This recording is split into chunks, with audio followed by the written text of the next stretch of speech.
Hey welcome back students in another video. और आज के वीडियो में हम लोग बहुत इंपॉर्टेंट कुछ डिस्कस करने वाले हैं। देखिए, आपके लिए मैं यहाँ पे एक क्वेश्चन पेपर प्रैक्टिस पेपर लेके आया हूँ मैथ्स 1 के लिए 10th स्टैंडर्ड,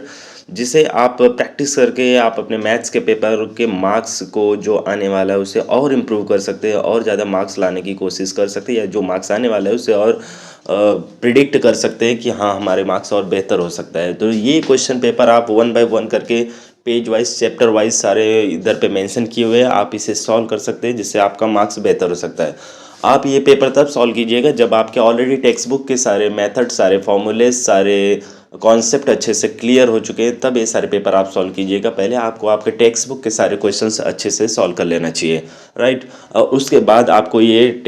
टेस्ट पेपर को एडिशनल आपके इम्प्रूवमेंट के लिए आप practice paper as a practice paper आप इसे कंसिडर करके बहुत अच्छे से प्रैक्टिस कीजिए, और डेफिनेटली ये आपको हेल्प करेगा, इम्प्रूव करेगा कि आपकी प्रिपरेशन कितनी हो चुकी है, उस चीज़ को ये टेस्ट करेगा। और इस पेपर के थ्रू आपको ये पता चलेगा कि हाँ मैंने इस टेक्स्ट बुक मतलब मैथ्स 1 में मेरा कितना प्रिपरेशन हो चुका है। तो देखिए 1 बाय 1 करके ये सारे स्लाइड ऐसे प्ले हो रहे हैं, और आप इसमें से सारे क्वेश्चंस को एक एक करके आप सॉल्व कर सकते हैं, और इसे सॉल्व करके आप चेकआउट कर सकते हैं कि आपको ये सारे क्वेश्चंस इजीली आ रहे हैं या नहीं आ रहे। अगर नहीं आ रहे तो वेल आपको बहुत अच्छी तरीके से ये पहले ही पता चल जा रहा है कि हाँ मुझे इन सारे क्वेश्चंस में इस तरीके से प्रॉब्लम्स आ रही है, तो आप उसे बेहतर तरीके से प्रैक्टिस कीजिए और वापस अटेंड कीजिए, और फिर से देखिए कि आप कैसे इम्प्रूव कर पा रहे हैं कि नहीं कर पा रहे हैं। इन सारी चीज़ों को आप बेहतर तरीके से इम्प्रूव करने की कोशिश कीजिए, राइट। तो यहाँ पे देखिए 1 बाय 1 करके सारे क्वेश्चन, जिसमें आपको MCQs भी दिए हुए हैं, ठीक है, ऑब्जेक्टिव्स टाइप के भी सारे क्वेश्चन दिए हुए हैं, 1 मार्क्स के भी क्वेश्चन दिए हुए हैं, एक्टिविटी बेस्ड भी क्वेश्चन यहाँ पे सारे दिए हुए हैं, और आपको जो वर्ड्स प्रॉब्लम है वो सारे भी क्वेश्चन भी दिए हुए हैं। मतलब कि ये कह सकता हूँ कि जो स्टूडेंट्स कैटेगरी होती है, जो कि वीक स्टूडेंट और स्मार्ट स्टूडेंट जो होते हैं, दोनों टाइप के स्टूडेंट्स इन पेपर को सॉल्व कर सकते हैं। और इसमें जो वर्ड प्रॉब्लम टाइप के जो क्वेश्चंस है, जो बड़े बड़े क्वेश्चंस है, ये सारे क्वेश्चंस सॉल्व करके आपको आपके मैथ्स कितने आपके प्रिपरेशन हुई है इसे और बेहतर कर सकते हो। इससे आपके प्रिपरेशन को एक नेक्स्ट लेवल पे लेके जा सकते हो, क्योंकि जब हम अलग अलग टाइप के क्वेश्चन सॉल्व करते हैं, अलग अलग टाइप के वर्ड प्रॉब्लम सॉल्व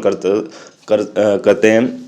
जो मेथड हमने सीखा है उन्हीं के बेस्ड पे बना हुआ क्वेश्चन, तो इससे क्या होता है कि हमारे जो सम सॉल्व करने की एबिलिटी होती है वो हमारी और इंक्रीज हो जाती है। क्या होता है, बोर्ड में हर बार ये नहीं होता है कि वो सेम क्वेश्चन जो टेक्स्ट बुक में ऑलरेडी मेंशन है, ठीक है, जो मेथड हमने सीखा है उसके बेस पे वो क्वेश्चंस हमें दे सकता है, वो बना के हमें क्वेश्चंस अलग से दे सकता है। तो हमें सबसे ज़्यादा ध्यान देना चाहिए कि हम मेथड क्या सीख रहे हैं, कैसे हमें किसी भी वर्ड प्रॉब्लम या किसी सम को डिकोड करने आना चाहिए, कैसे हम उसे समझ के